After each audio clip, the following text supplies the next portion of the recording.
Right. Good morning, everyone, and a warm welcome to the next session on Java. So, from the last 15 to 20 sessions, we had just listened the videos which was already recorded and which were kept in our college YouTube channel. And among the last 20 videos, we had covered the different topics such as conditional statements, control statements, jump statements, and then constructor and constructor overloading. And after that, we had covered what is an abstract class and how we can define an abstract class and what are the properties of abstract classes and how the abstract classes will get executed in the program. And after covering the abstract classes, we had concentrated on what is an interface and how we can define an interface and what are the things which are included in the interfaces. And next, we had started the topic of files in Java programming language. So how to create a file or how to read the data from the file or how to write the data into the file or how to update the data from an existing file, etc. And after seeing about files, we had the new topic called as multi-threading, right? So here, so one should know the difference between multitasking and multi-threading before proceeding to the multi-threading in Java. So multitasking is that multitasking and multi-threading. So what do you mean by multitasking and what do you mean by multi-threading? For example, if there is a in a computer system, if there is, let us assume it is the entire memory. So it is the entire memory. So I have a program A at this position, and I have a program B at this position, and I have a program C at this position. So if our processor, for example, if our processor, let us assume if our central processing unit is able to execute all the A, B, C, all the three programs simultaneously, then we call the concept as multitasking. Each and every program is a separate task. Here our CPU is going to execute all the tasks simultaneously. So our CPU is trying to execute multiple number of tasks simultaneously. So we call this concept called as multitasking. So here we can say multitasking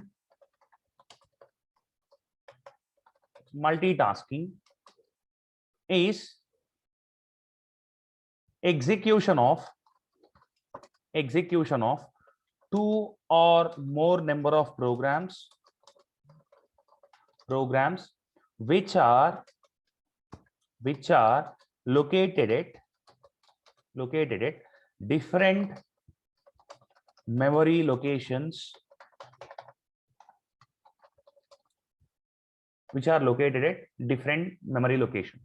So multitasking is the execution of two or more number of programs simultaneously.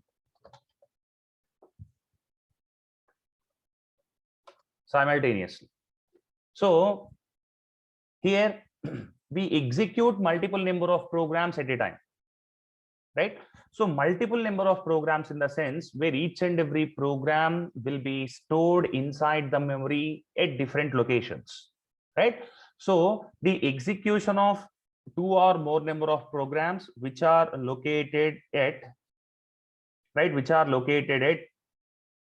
different locations inside the memory, right? It is called as multitasking, right? So let us see that what is a multi-threading. So multi-threading It is the concept of executing a program by dividing it into multiple number of parts and executing all the parts simultaneously.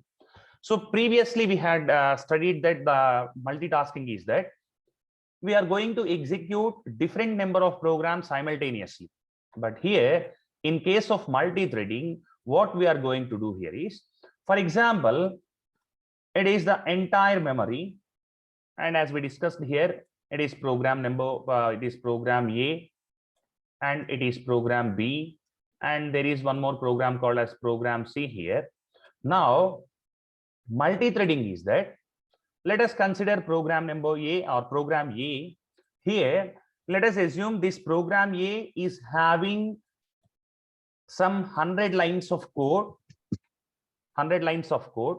So instead of executing the 100 lines of code at once, what we are going to do here is, we are going to divide this program, right? We are going to divide this program with something called as 25 lines, and then 25 lines, and then 25 lines, and then 25 lines. So what we had done here, we had divided the 100 lines of program into 4 sub-programs. And if we are able to execute these 4 sub-programs simultaneously, then it is called as multi-threading, right? So let us see the definition. So multitasking is the execution of 2 or more number of programs simultaneously, which are located at different locations. Multi-threading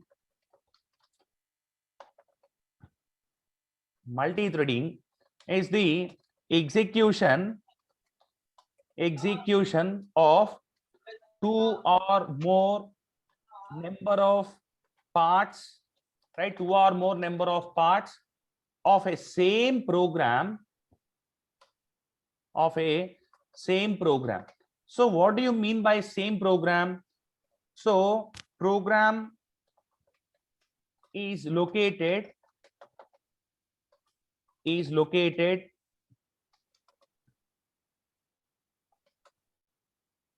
in same memory location, right? So multi-threading is the execution of 2 or more number of parts of a same program simultaneously, right? 2 or more number of parts of a program simultaneously. So what we are going to do here is, we are going to divide, right? We are going to divide the entire program into multiple number of parts, and we are trying to execute all the parts at same time.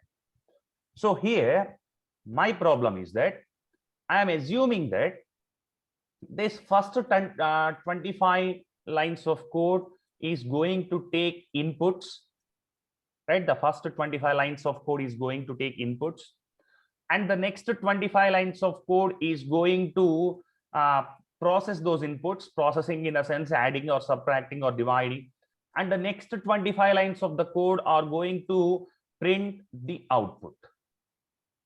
So here, if you want to execute all the 4 parts of a program simultaneously, first, if the second 25 lines needs to be executed, we need to have the inputs.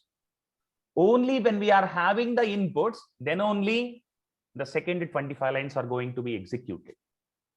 And if the third part, that is the third 25 lines needs to be executed, where the third 25 lines are going to print the output on the screen. So in order to print the output on the screen, they need to be processed inputs. So for executing this one, it depends upon the remaining 2 parts of the code. I will make it simple. Don't worry. I will make it simple in order to get understand. For example, I have a Java code. I have a Java code such as something called as int a comma b comma c, int a comma b comma c, and I am going to take the input A and input B from the user, and then I am going to add input A and input B, and I am going to print the output C.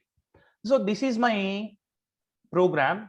So let us see the concept of multi-threading in this program. So the concept of multi-threading is that we are going to divide the program. So let us assume. So the program has been divided into 3 parts. So the first three lines are the part number 1, and the next line was part number 2, and the next line was part number 3. So here, if we execute the 3 parts simultaneously, how we can execute the 3 parts simultaneously? How we can add A and B without knowing the value of A and B? And how we can print the value C on the output screen without adding A and B and storing in C? So here, the third thread depends upon the second thread. The second thread depends upon the first thread, or the second part depends upon the first part. So here, in such cases, there is no possibility of multi-threading. So here the parts cannot be executed simultaneously because the third part is depending upon the second one. The second part is depending upon the first one. So without executing the first part, we cannot execute the second part, and without executing the second part, we cannot execute the third part of the program. So as we see in the definition of the multi-threading is that execution of 2 or more number of parts of a same program simultaneously. So we cannot execute those parts simultaneously because the parts are depending upon another.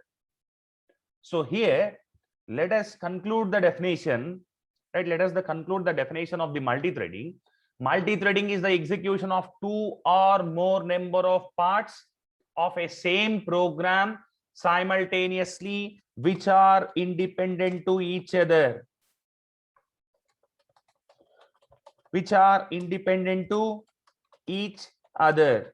So see here, which are independent to each other. So for example, I have a program. My program is that system.out.println, right? Println CSC. So for example, in my program, I had this statement, right? I had this statement for, let us assume, I had this statement for 6 times, and then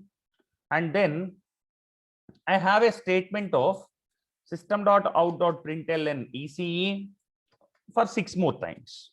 So if I want to execute the program by using multi-threading, let us assume the first 3 lines are part number 1, the next 3 lines are part number 2, and the next 3 lines are part number 3, and the next 3 lines are part number 4. So here I have divided the program into 4 parts, and if I execute these 4 parts simultaneously, then there is no change. Then the output will be okay, because the thread never depends upon the first thread, or the second part never depends upon the first part, because second part is going to print CSC on the output screen, and the first part is going to print 3 times CSC on the output screen. So there is no dependency between the threads, or there is no dependency between the parts. So here the multi-threading is possible. So I think everyone is clear with the 2 definitions, multi-threading and multitasking. So executing 2 or more number of programs at a time is called as multitasking. Executing the same program by dividing it into multiple number of parts simultaneously is called as multi-threading, right? So the next point is that Java language do not support multitasking. But it supports multi-threading. So here, by using the Java programming language, we can do multi-threading. We can write a program, we can divide the program into multiple number of tasks, and then we can run the program simultaneously. We can run all the parts of the program simultaneously. But the multitasking cannot be done by using Java programming language. The multitasking depends upon the type of processor what we are using inside our computer system. Okay, so see here. So in Java, we are going to concentrate on multi-threading, right? See here. A program under execution, a program under execution is called as process. So when we write a program and when we execute that program, so when the program is under execution, then we call the program as a process, right? A process is nothing but which is a program which is under execution. A program which is under execution is called as process. Next one. The entire process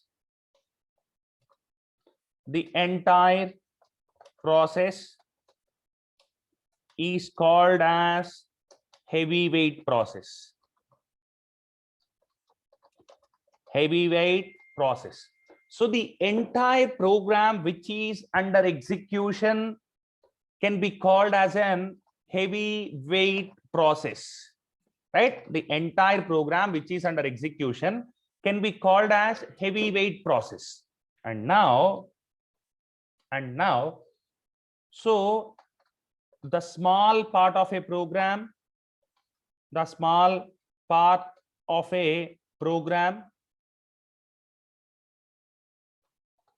which is under execution, is called as lightweight process. See here, an entire program which is under execution is called as process, and we call them it as a heavyweight process. And a small part of program, we are not going to take the entire program. We are going to divide the program into multiple number of parts. And a part of program which is under execution is called as lightweight process. And thread is a lightweight process. See here. So what is a thread? We can conclude the definition of a thread is that a thread is a lightweight process. So what is a lightweight process? A smallest part of the program which is under execution is called as lightweight process. Where this lightweight process came? It came from the heavyweight process. Here, for example, we had written a program and we are trying to execute this program. So during the time of execution, this program is called as a heavyweight process. And in the concept of multi-threading, what we are going to do here, we are going to divide this heavyweight process into some lightweight process. So instead of executing the entire program at once, we are trying to divide the program into multiple number of parts, and each and every small part is called as a thread, and a thread which is under execution is called as lightweight process. See here. So finally, we can say a thread is a lightweight process. Okay, see here. So in Java, how we can create threads? In Java, how threads can be created? So if you want to create a threads in Java, there are two ways. Threads in the sense how to divide the program into multiple number of parts and how to execute them, or how to create a lightweight process is called as thread. So threads can be created in two ways. The first one is that extending a thread class. So here there is one default class in Java packages. So the name of the class is the thread. For example, if you want to run your program as threads, so instead of executing the entire program at once, if you want to divide your program into multiple number of parts, and if you want to execute all the parts simultaneously, then you need to create a thread in your program. How threads can be created? They can be created in two ways. The first way is that we need to extend the thread class. For example, I had defined a class called as class A, and in order to create threads inside class A, what I have to do, I have to extend the thread class. That is, I have to write the statement as class A extends thread. So inside the class, we will write the process of creating the threads. So without writing this one, we cannot write the process of creating threads inside the body of the class.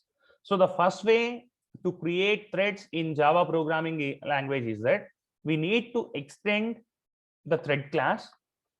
And the second way is that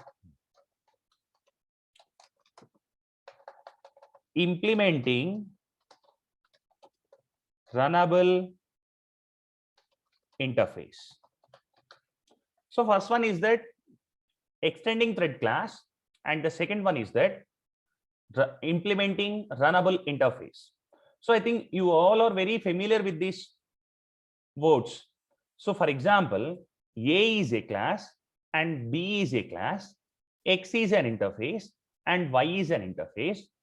If you want to inherit, or if you want inheritance relation between class A and class B, just you use extends keyword.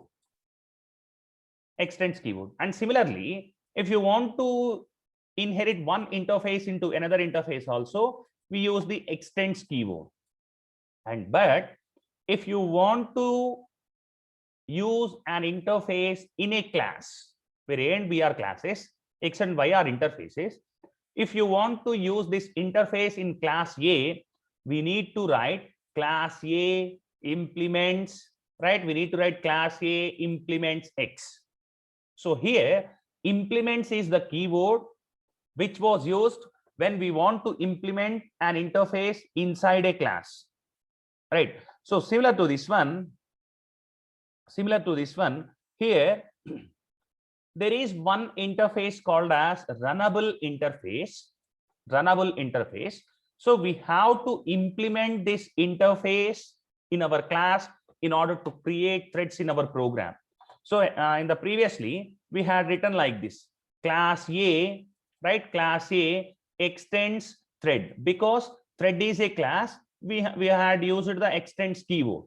And similarly, we can also create threads in one more way. The other way is that we can write class A implements, right? Class A implements runnable. So these are the two ways of creating a threads. We can create a thread either by extending a thread class, or we can create a thread by implementing runnable interface. So it is up to us, right? It is up to us. We can go for the classes or we can go for the interfaces, right? How? See this one. When this runnable interface was used in the sense, for example, I had class A, which is a subclass of class B. I had already written class A extends B. So in this class, in this particular class, if I want to create a thread, what I have to do? I need to write either extends thread or I need to write either implements runnable. So for example, if I have written class A extends B comma thread, which is that B and thread class are the two super classes for class A. So when we are having two parent classes for a single child class, then it is called as multiple inheritance, which is not possible in Java programming language. Okay, so see here. So we are not allowed to write like this.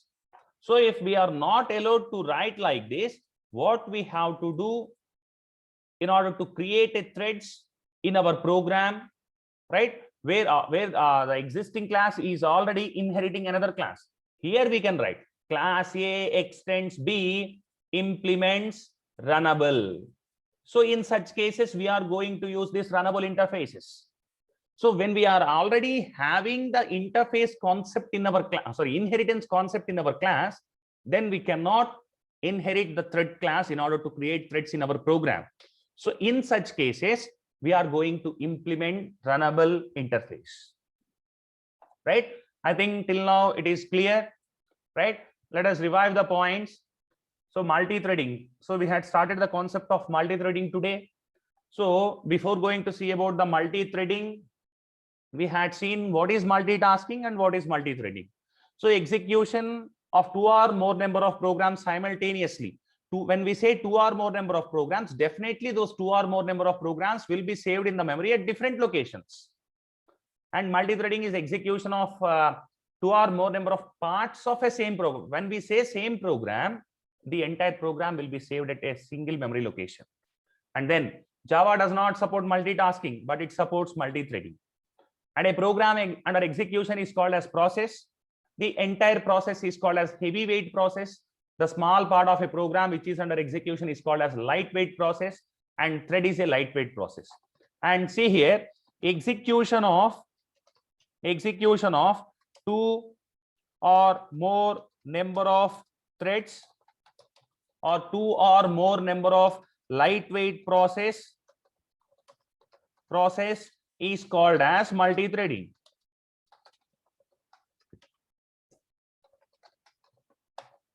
Is called as multi-threading. So in Java, how those threads can be created? So there are 2 ways of creating a threads. We can extend a thread class or we can implement runnable interface. Okay, so with this, I am going to close today's session. So if anybody is having the doubts in today's session, they can raise the hands.